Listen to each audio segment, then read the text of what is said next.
नमस्कार दर्शकवृन्द, कार्यक्रम सार्थक सवालको आजको यो नयाँ श्रृङ्खलामा यहाँहरूलाई धेरै धेरै स्वागत छ। म सङ्ख्या अधिकारी।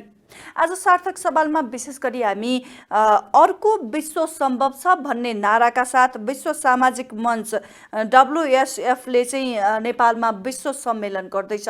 यो सम्मेलन किन त? नेपालमा यो सम्मेलनको चाहिँ कस्तो अर्थ रहन्छ, यो सम्मेलनमा के कस्ता विषयवस्तुहरू उठान हुँदैछन् लगायतका सन्दर्भमा केन्द्रित रहेर आज कार्यक्रममा हामी विशेष चर्चा गर्न गइरहेका छौँ, जसको लागि यहाँ स्टुडियोमा आज हामीले अतिथिको रूपमा निम्त्याएका छौँ सामुदायिक वन उपभोक्ता महासङ्घ नेपालका अध्यक्ष ठाकुर भण्डारीज्यूलाई। आउनुहोस् कार्यक्रममा उहाँलाई स्वागत गरौँ। स्वागत छ सर यहाँलाई हाम्रो कार्यक्रममा। मैले अघि पनि भने हैन, अर्को विश्व सम्भव छ भन्ने नाराका साथ यो विश्व सम्मेलन नेपालमा हुँदैछ। यो सम्मेलन कस्तो खालको सम्मेलन हो, किन गरिँदैछ, थोरै यो सम्मेलनको बारेमा चाहिँ हाम्रा दर्शकहरूलाई प्रस्ट्याइदिनुहोस् न। धन्यवाद। मुख्य गरेर यसको नारा नै छ अर्को विश्व सम्भव छ भन्ने मुख्य नाराका साथ अहिले चाहिँ विश्व सामाजिक मञ्च ओल्ड सोसल फोरम नेपालमा आयोजना भएको छ। यो चाहिँ खास गरेर यो फाल्गुनको 3 गतेदेखि 7 गतेसम्म भिरकुटी मण्डप र त्यो एरियामा हामीले थुप्रै ठाउँ त्यहाँ चाहिँ हाम्रो करिब 30,000 भन्दा धेरै मान्छेको सहभागिता हुने तयारी छ।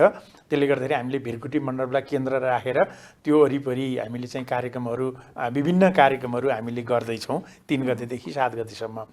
यो खास गरेर विश्व सामाजिक मञ्च भनेकै के हो भने अहिले जुन खालको जुन राज्य व्यवस्थाहरू छन्, यी राज्य व्यवस्था अहिलेको शासन व्यवस्था र अहिलेको प्रणाली विश्वमा नै कस्तो छ भन्दा गरिबका पक्षमा छैन, दलितका पक्षमा, महिलाका पक्षमा, विपन्नका पक्षमा, आदिवासी जनजातिका पक्षमा अथवा जो पछाडि पारिएको छ, जो सीमान्तकृत छ, जो अलिकति निर्धो छ, निर्धाको पक्षमा विश्वमा अहिले शासन व्यवस्था छैन। अहिलेको शासन व्यवस्था भनेको यो चाहिँ पहुँचवालाको एकदम ठुला ठुला घरानियाहरूको शासन व्यवस्था छ। यसको विरुद्धमा यो विश्व सम्मेलन आयोजना भएको हो। खास गरेर यसले चाहिँ चाहेको के हो भन्दा समुदायमा भएको जुन दमन, शोषण, उत्पीडन छ त्योबाट मुक्ति पाउनु पर्यो। त्यो मुक्तिका निम्ति अहिले भएका शासन व्यवस्थाहरू नै के हुनु पर्यो भन्दा पारदर्शी हुनु पर्यो, सुशासित हुनु पर्यो, समुदाय मैत्री हुनु पर्यो, गरिब समावेशी हुनु पर्यो। यो खालको एउटा चाहिँ मुद्दा हो।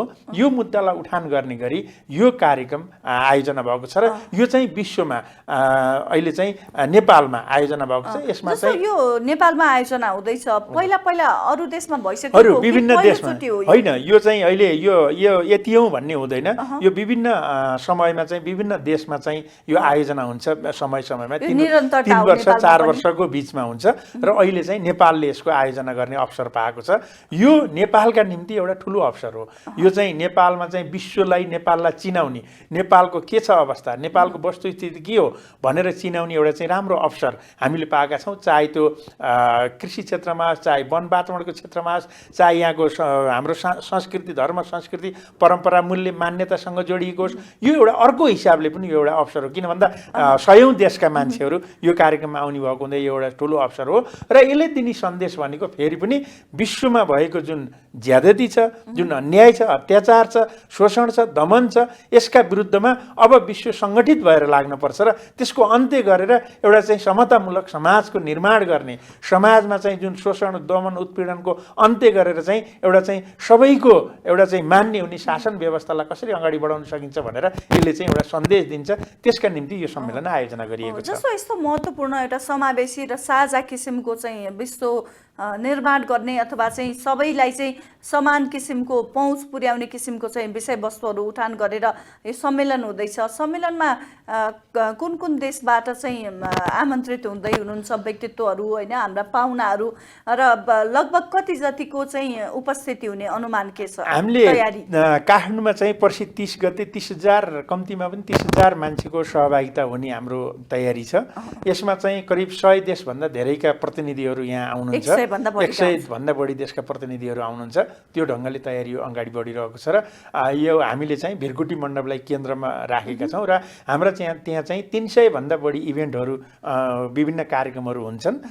त्यसमा चाहिँ हामीले चाहिँ आफ्नो क्षेत्रबाट आदिवासी जनजाति, दलित, महिला, विपन्न, अपाङ्ग सबै खाले वर्ग होइन, किसान, मजदुर, युवा सबै वर्गले चाहिँ विभिन्न कार्यक्रमहरू कोही पनि छुटेको छैन यसमा। मैले अहिले जति नाम लिएँ यो मात्रै होइन कि समाजमा रहेका सबै वर्ग तहका मान्छेहरूले चाहिँ खास गरेर त्यो जो दमन उत्पीडन शोषणमा परेको छ उहाँहरूले चाहिँ आयोजना गर्दै हुनुहुन्छ। त्यसले गर्दाखेरि 300 भन्दा बढी इभेन्टहरू आयोजना हुँदैछन्। हाम्रो चाहिँ राष्ट्रिय सभागृहदेखि त्यहाँ वरिपरिका प्रदर्शनी मार्गका कलेजहरूमा हाम्रा कार्यक्रमहरू हुँदैछन्। हाम्रो भिरकुटी मण्डपभित्रै हाम्रा चाहिँ हाम्रा चाहिँ त्यहाँ चाहिँ टेन्ट बनाएर हामीले त्यहाँ चाहिँ हलहरू निर्माण गर्दैछौँ। त्यहाँ कार्यक्रम हुँदैछन्। त्यो ढङ्गले हाम्रो कार्यक्रम अगाडि बढ्दैछ। भनेपछि अत्यन्तै बृहत किसिमको र एउटा महत्त्वपूर्ण सम्मेलन हुँदैछ। 100 देशका पाहुनाहरू आउँदै हुनुहुन्छ। 300 भन्दा बढी इभेन्ट हुँदैछ।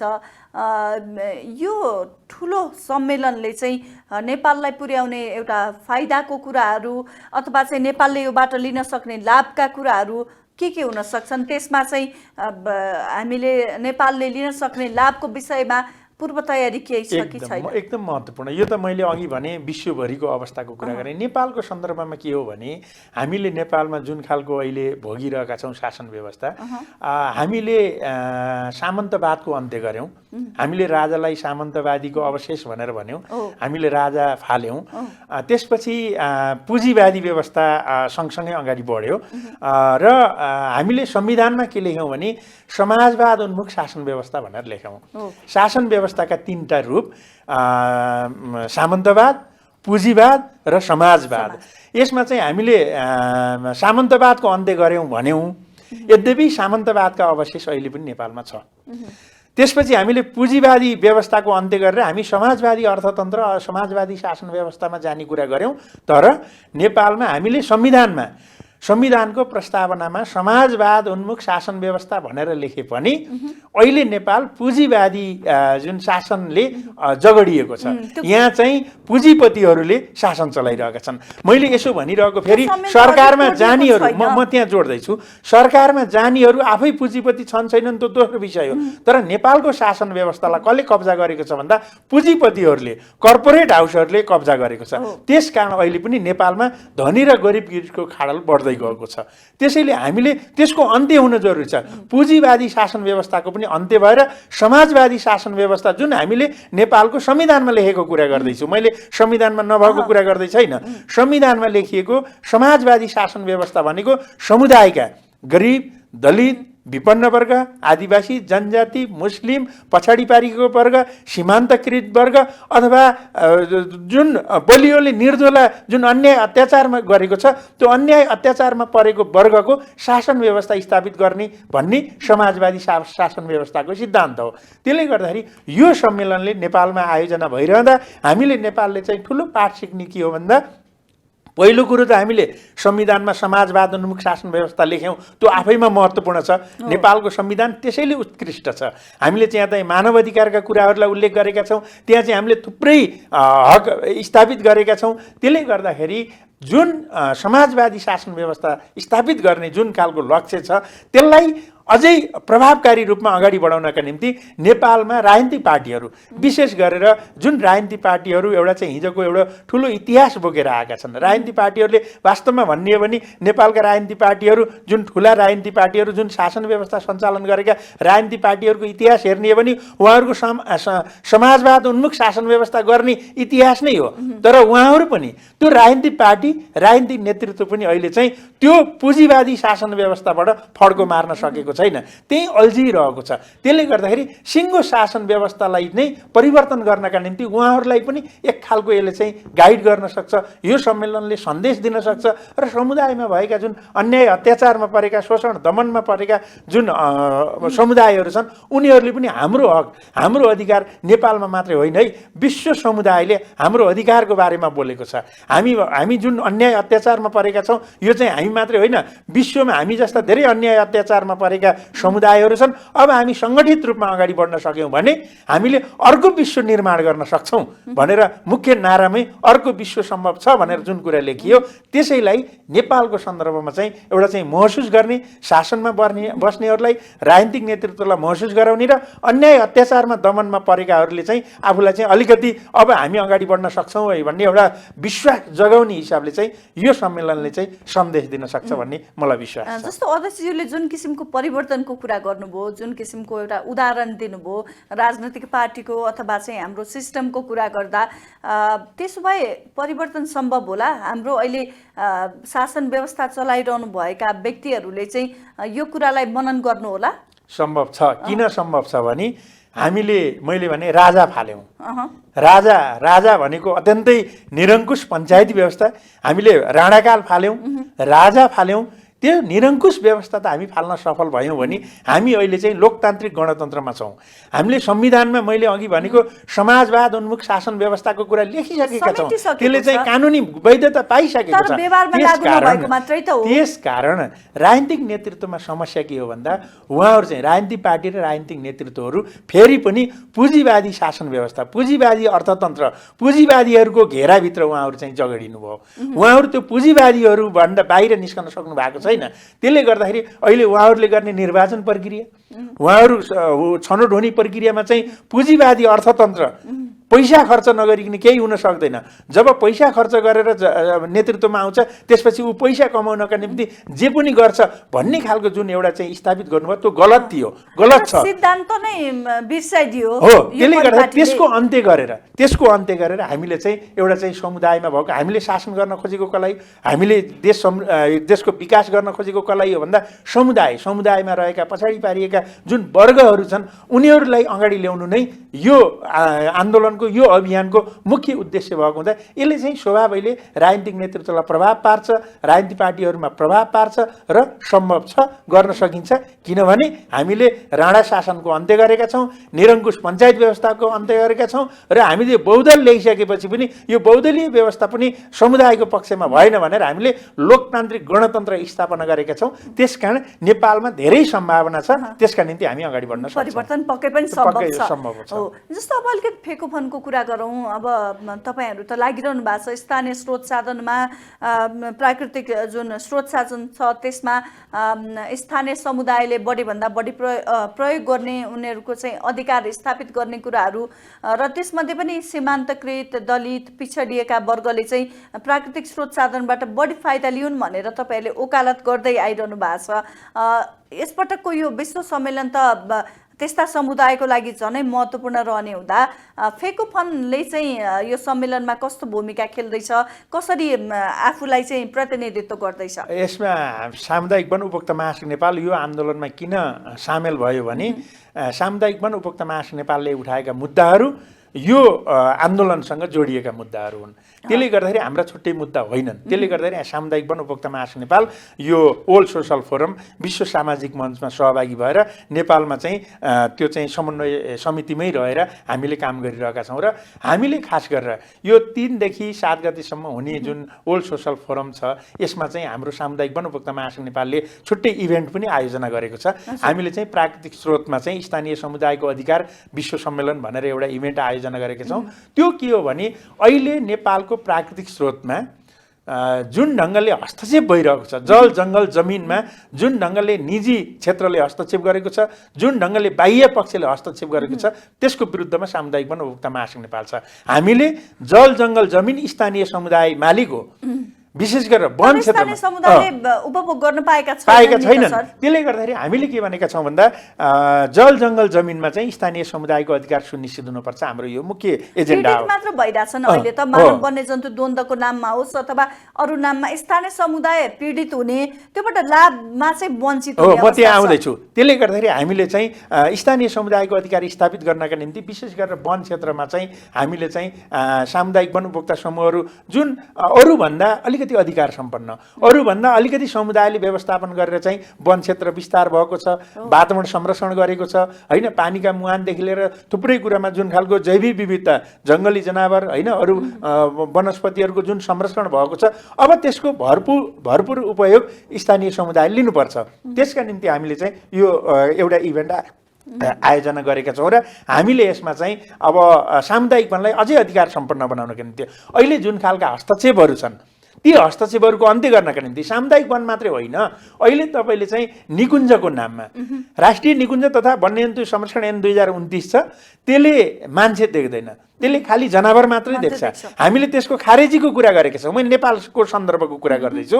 हामीले त्यसको खारेजीको कुरा गरेका छौँ र मान्छे सहितको संरक्षण क्षेत्र चाहिन्छ भनेका छौँ। अहिले तपाईँले चाहिँ वन क्षेत्रमा चाहिँ जुन खालका विविध खाले हस्तक्षेप छन्, निजी क्षेत्रले केबुल कार बनाउने, विभिन्न खालका चाहिँ ठुला कर्पोरेट कम्पनीहरूले चाहिँ त्यहाँ उद्योग निर्माण गर्ने वन क्षेत्रमा जुन खालका हस्तक्षेप छन् त्यसको विरुद्धमा हामी छौँ र हामीले भनेका छौँ त्यहाँ हामी विकास विरोधी होइनौँ। त्यसो भनिरहँदा हामी विकास विरोधी होइनौँ। हामीले भनेका छौँ स्थानीय समुदायको सहभागितामा, स्थानीय समुदायको अनुमतिमा, स्थानीय समुदायको नेतृत्वमा यस्ता काम हुनुपर्छ। तर स्थानीय समुदायलाई बाहिर राखेर जुन ढङ्गले काम गर्न खोजिँदैछ त्यसको विरुद्धमा सामुदायिक वन उपभोक्ता महासङ्घ नेपालले निरन्तर रूपमा आवाज उठाएको छ। अहिले तपाईँले गरिरहेछ, तपाईँले हामीले योभन्दा अगाडिको संवादमा पनि कुरा गरेका थियौँ होइन यो विषयमा। तर अब ऐन परिमार्जन हुने कुरा अथवा चाहिँ यसमा चाहिँ आम जनमानसलाई चाहिँ सहजता हुने कुरामा चाहिँ खासै छैन। एकदम अलिकति हामीले जब विरोध गऱ्यौँ, जस्तै सामुदायिक वनका सवालमा चाहिँ हामीले तिहेरो करको विरोध गऱ्यौँ।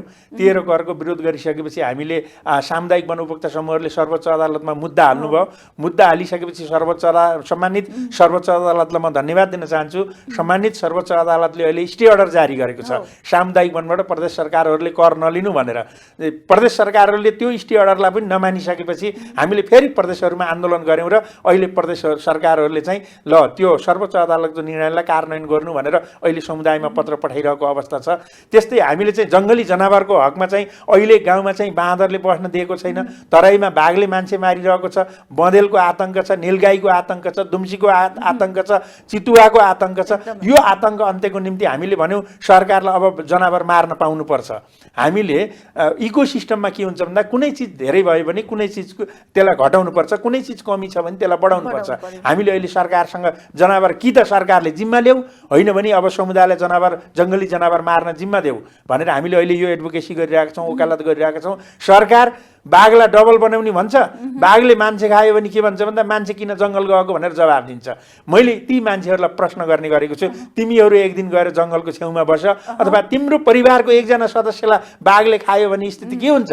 त्यो संवेदना, त्यो मानवीय एउटा चाहिँ संवेदनालाई हेक्का राख्न पर्दैन। त्यसैले हामीले त्यसो भनेको बाघ सिद्ध्याउनु पर्छ भनेको होइन। बाघलाई बेचौँ, बाघको सङ्ख्या जुन धेरै भयो, नेपालको भूगोलले बाघ थ्याक्न नसक्ने अवस्था भयो। बाघलाई चाहिँ एउटा कति हो वैज्ञानिक हिसाबले चाहिँ त्यसको चाहिँ एउटा चाहिँ प्राविधिक हिसाबले चाहिँ एउटा बाघलाई चाहिने क्षेत्रको आधारमा नेपालमा बाघ राखौँ, अरू बाघ विदेशमा बेचौँ, थुप्रो पैसा आउँछ। हामीले बाँदर बेचौँ भनेका छौँ सरकारलाई। हामीले यो ढङ्गले सहजीकरण गरेका छौँ। त्यो विषयमा अहिले सरकारसँग छलफल गरेका छौँ। सरकार त्यति धेरै सुनिरहेको अवस्था छैन। यद्यपि हामीले सरकारलाई दबाब दिइरहेका छौँ। यदि सरकारले यो कुरालाई गम्भीर ढङ्गले लिएन भने हामीले देशव्यापी रूपमा देश ठप्प गर्ने गरी हामीले आन्दोलन गर्नुपर्ने स्थिति हुनसक्छ। अहिले धेरैले भन्छन् नि मानव वन्यजन्तु द्वन्द्व होइन, अहिले वन्यजन्तुको आक्रमण बढेको छ। गाउँमा कृषि क्षेत्र अहिले चाहिँ एकदम खाली भएको छ, गाउँमा बस्ने अवस्था छैन।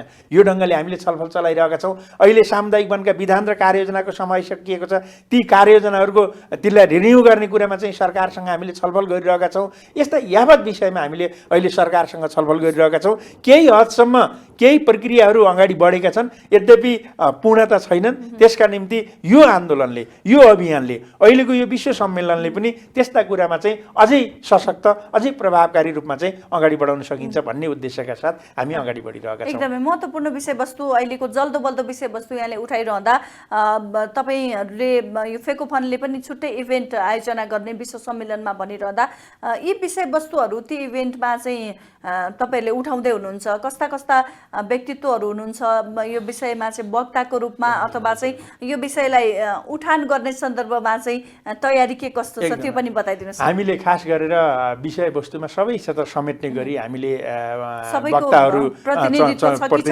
गराउने प्रयास गरेका छौँ। हामीले जलवायु परिवर्तन, त्यसको असर, त्यसको न्यूनीकरण, नेपालमा रेडको अवस्थाको विषयमा हामीले एउटा विज्ञलाई हामीले त्यहाँनिर एकजना विज्ञलाई जोड्दैछौँ। त्यसै गरी हामीले टेन्योर राइट, सामुदायिक वनको अधिकारको सन्दर्भमा के हो त, हामीले पाउनुपर्ने अधिकार कति हो, अहिले हामीले कति अधिकार पाएका छौँ, यो विषयमा हामीले अर्को विज्ञ हामीले त्यहाँ छलफलमा हुनुहुन्छ। त्यसै गरी हामीले चाहिँ महिला अधिकार, समग्र चाहिँ समावेशिता र अर्थतन्त्रमा हामीले कसरी यसलाई जोड्न सकिन्छ, हामीले त्यो विषय त्यहाँ राखेका छौँ। त्यसको विज्ञ त्यहाँ प्रस्तुत हुँदै हुनुहुन्छ। भनेपछि यावत विषयमा हामीले जोडेर चाहिँ हामीले चाहिँ यो कार्यक्रममा चाहिँ अगाडि बढाउन खोज्दैछौँ। र यसमा चाहिँ हामीले चाहिँ यो कार्यक्रममा हामीले अलिकति नेपालभित्रको मात्रै भन्दा पनि अलि सिङ्गो वन क्षेत्रमा चाहिँ अन्तर्राष्ट्रिय रूपमा के भएको छ र त्यसले चाहिँ नेपालमा कसरी यसलाई चाहिँ समुदायको पक्षमा चाहिँ वकालत गर्नुपर्छ र अगाडि बढ्नुपर्छ भन्ने विषयलाई जोडेर हामीले विज्ञहरूलाई चाहिँ छनौट गरेका छौँ। र हरेक क्षेत्रमा, त्यो त मैले वनको मात्रै कुरा गरेँ, सबै क्षेत्रमा नेपालका सम्बन्धित विषयका विज्ञहरू, विदेशी विज्ञहरू, नेपाली मात्रै होइन विदेशबाट पनि विभिन्न विषयगत विज्ञहरू आउँदै हुनुहुन्छ। उहाँहरूले आफ्ना कार्यपत्र प्रस्तुत गर्दै हुनुहुन्छ।